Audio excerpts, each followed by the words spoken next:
England welcome France in Newcastle. They resume their Euro 2025 qualification campaign on Friday night, where they host France at St James's Park. It's the first time the Lionesses have played there. Are you excited for this one, Rach? Yeah, it's another stadium to tick off my list. And the Northeast is a breeding ground of talent, for top talent in the women's game. So it's always exciting when a game is up there. So yeah, I'm excited. I need to get my international hat back on because I've been so in the WSL and then Champions League, and now I have to remember it. Like, I was reading over these notes yesterday, I was like, God, I completely forgot about that Ireland match. That seems like so long ago. Wasn't it? And yet it normally feels like the international breaks come thick and fast, but for some reason, maybe because we've had so much in between, it feels like it was ages ago, doesn't it? Well, I feel like over the Olympic qualifications, it just felt like every other day you were getting an email from Sarina Wiegman and her squad saying, you've got to go to Wembley, there's a new squad announcement, this has happened. And you'd get back down there and it's like, oh, hi, Rach, see you on the pod on Tuesday, see you at Wembley on Friday. And it was just like, that was how it was. Bit of a recap. So I had to remind myself of this one. England drew with Sweden in their opening game of the group before beating Ireland 2-0 in Dublin. France are top of the group of 6 points, having beaten both Ireland, Sweden 1-0 so far. What are we kind of expecting from France? Been over 3 years since they both met. France won that friendly 3-1 in April 2021, back when Hege Riise was in charge. Old school, what a throwback. What are we kind of expecting? Both sides haven't really had too much time off. I'm kind of expecting this one to be a bit leggy. Yeah, maybe. I remember back when France was always England's bogey team. They could just never get by them. I remember when they beat them for the first time since 1972 or something. I think it was Euro 2017 when they knocked them out of the quarterfinals. Well done, Jodie Taylor. Yeah, it's a harder one to call now because I do think it's more of an even playing field. I think there's a bit of a lack of consistency with France in the last few years. Like, you're never too sure what you're going to get from them. They weren't very good in the Nations League final. But you then always expect a performance from them because their squad is so talented. Do you know that kind of way? You can never go like, oh, they've been inconsistent the last number of years, so they're definitely not going to... You just can't do that with that France. You're always like, is this the time where they're just going to come and blow everybody away?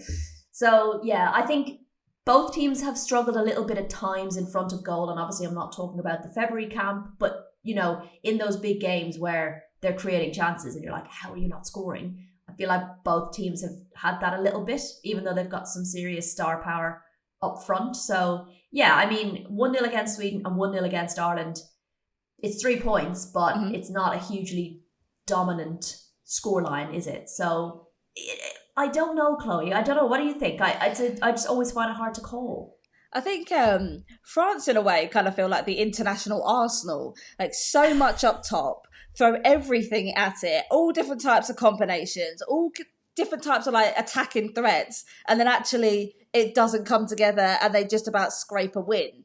That's but the one thing I absolutely love about the France squad is that they throw the kitchen sink into the first half and they go all guns blazing, and that's normally where they seem to win the game, just by either tiring out the opposition or just getting that first goal. Or Big Wendy, set piece, 81st minute. Yeah, 100%. She'll probably, I don't know, feel like she needs to kind of get back into a groove after, coming out of the Lyons, not winning the Champions League final, and her having, multiple chances there to kind of put that game to bed, I suppose. I think she'll probably want to maybe, get back on her horse type thing. So, do you think, there's obviously a few French players in that Lyon squad. Do you think that will have had a bit of an impact on them mentally? When you think about the only English players involved in the Champions League final, it was Kira Walsh and Lucy Bronze who won. Do you think that they'll be able to put that aside going back into the French camp? I think it kind of affects you one of two ways, which kind of sounds a bit simplistic, but you're either going to use the kind of, international fixtures as a way of getting yourself back on that horse, getting yourself back into feeling competitive and feeling the woman again. Or alternatively, you're so kind of I don't know, in a bit of an exasperation. You've not really had that much time off from the season. You're going straight into the international fixtures again. The Olympics isn't even that far away. And you're thinking maybe, like, it's a bit relentless. Like, when's it all going to end? Like, when do I get a bit of time off? Because after the Olympics, you're straight back into the season again. And then it just feels like you're straight back into the Euros for next year. I can see it feeling a bit like, oh, gosh, like, it'd be nice to have a weekend off. But you can't. Like, I think that's the importance of these games. Like, when you think about what it actually means, and especially, like, you know, for someone like the Lionesses to, like, be in a position where you have to protect your title and to not even get qualification would be absolutely devastating, especially since they didn't make it to the Olympics. So I don't know. I think it's still going to be competitive, but I think squad rotation is going to be absolutely key, because I don't think you can keep on relying on players who have been in, you know, the Champions League, who have been in the international fixtures previously. I think we're going to see maybe more of the youngsters coming through, a couple more debuts being made. I don't know about debuts, personally. I think we might see a bit of squad rotation purely because, I mean, like, Alessia Russo just come back from Australia. Like, I did wonder how she fit that in. Started. When I saw her coming back from Australia, and then all the Instagram stuff, there was St George's Park checking in. I was like, when has she done this? And she looks so fresh. Yeah. So it makes you wonder, like, could we see Jess Park, Grace Clinton in midfield? I'd love that. I'd love to see the youngsters in there. Will Millie Bright start? Because obviously Lotte Wubben-Moy has pulled out of the squad. Niamh Charles has pulled out of the squad, which means Leah Williamson's in, which obviously I'm delighted to see her in the squad, but not necessarily to the detriment of another player. Who's going to play left back? Like, who will be that pairing? Will Leah Williamson start in that back line with, like, Alex Greenwood? So I think it is interesting to see who she goes with. You know, obviously Millie Bright only recently coming back into the Chelsea squad. Is she fresher then? Maybe an Alex Greenwood who's played a lot. It's going to be interesting to see who she puts out. But also, this is going to be one of the toughest games in the group. It's not the game you want so soon after the season, essentially. And it's double header, essentially. Yeah. It's, I don't know, I just feel like, we talk about scheduling all the time, and I won't get too far into it, but it just feels like when you look at how many people are sort of like now withdrawing from the squad, we're seeing injuries, fatigue. I mean, you talked there about, you know, Maya Le Tissier being given a chance after Niamh Charles had to withdraw, and then someone like Lotte Wubben-Moy has also had to withdraw from the qualifiers, and you sort of, then we don't know how they're going to shape up at the back. But then also there's sort of squad rotation happening in the middle. You've got Wiegman playing two different midfield trios for the last two games. You had Ella Toone, Kira Walsh, Jess Park against Ireland, and then Georgia Stanway, Kira Walsh, and Grace Clinton against Swindon Town? Did they get into against Sweden, who had also played the previous game against Italy. I mean, who would you pick? I kind of almost back Grace Clinton, Kira Walsh, Stanners. and then probably Stanners. I think for the experience and the physicality that she brings, I know she struggled a little bit in the last England camp, but has been playing well for Bayern Munich. Mm-hmm. So you're kind of thinking, you know, who will be the freshest? It's bloody impossible to figure that one out. But a bit of young blood in there, you know, a Champions League winner, a bit of experience might be a good mix. And then potentially Jess Park comes on. Do you reckon? Just, yeah, for that kind of energy and that driving forward that she's so good at, that link-up play. Yeah, perhaps. But, I mean, it's nice to have this selection, isn't it, in these positions? I think it's that with Jess Park also, she has this kind of like Duracell bunny energy, and you kind of bring her on. She wants to impress Sarina. She wants to keep us, a position in the squad, which I don't think is in doubt at all, given how she has been for Man City.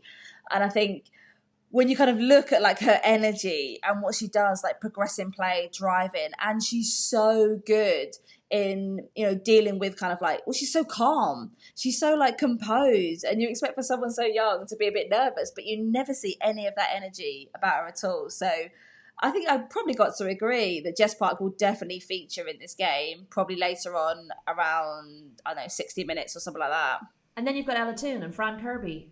You know, who do you start there? Like, the options. LJ can play that position. I think she'll play on wide, but like, yeah, the I think we might not necessarily see debuts, but we might see some good rotation in this game. And you've got quality coming would off love the to bench. see Chiara Keating at some I know point. you would you? I don't know whether I've mentioned that before, but I do think there's possibly space for her to make a debut at some point soon. Yeah, that's just maybe wishful thinking. Like, it's going to be quite hard to take Mary out of a top spot at the moment. But put it out there, Chloe. Put it out there.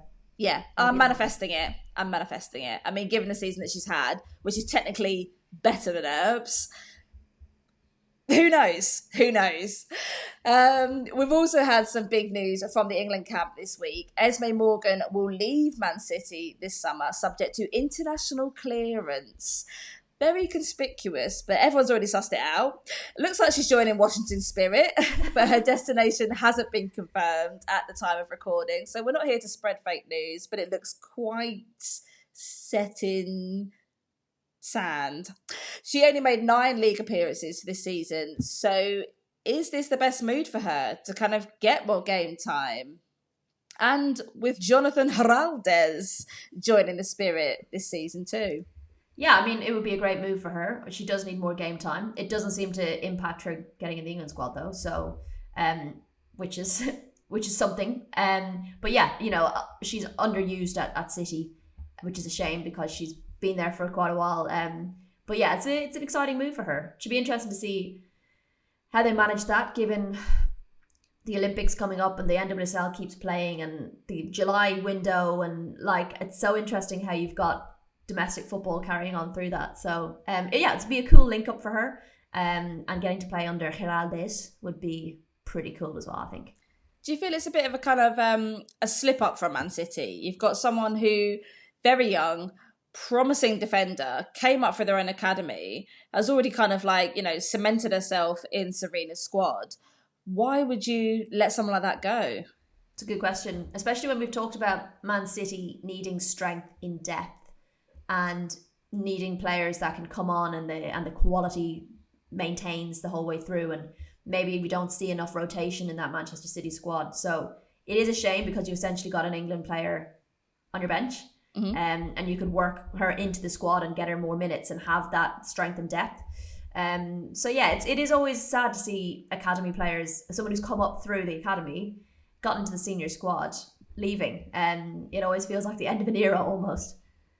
Well, it kind of feels like it's given us a nod to where Man City will be shopping this kind of transfer window. When you look at Esme's gone, Steph Horton's gone, Debbie Stokes has gone, like, they're going to need to start filling some of their defensive shopping list, essentially. Like, it's going to be interesting to see what they do, considering last season they only got Jill Ward. They're going to have to be putting their hands in their pocket, especially when squad rotation is going to be key in being in the Champions League. So... And if they get someone like Viv on a free, they'll have plenty to spend. That is honestly one of the biggest jokes in football at the moment. In other news, Leah Williamson has signed a new multi-year contract with Arsenal, so at least some of the club's legends are staying. Just tell us how long. Just tell us. Just give us the years. I don't understand this. Multi-year. Could be 2, could be 4. Why is that a secret? I don't understand. Get the kind of rationale. Just tell us. But anyway, well done. 19 years at the club. There's just the 19. Just basically born there. So yeah, great to see her stay. I know a few years ago there was that kind of, is she going to leave? Oh God. So the fact that it's multi-year, it's not an extension or a 1 year, that is great news for Arsenal fans. Also, again, shout out to my team of the season, Arsenal, for bigging up that on the socials. They had some beautiful posts on Instagram of like her being carried by a mum by the Emirates, and then Leah Williamson again being that was carried when she by joined. a mum. Yeah, literally then.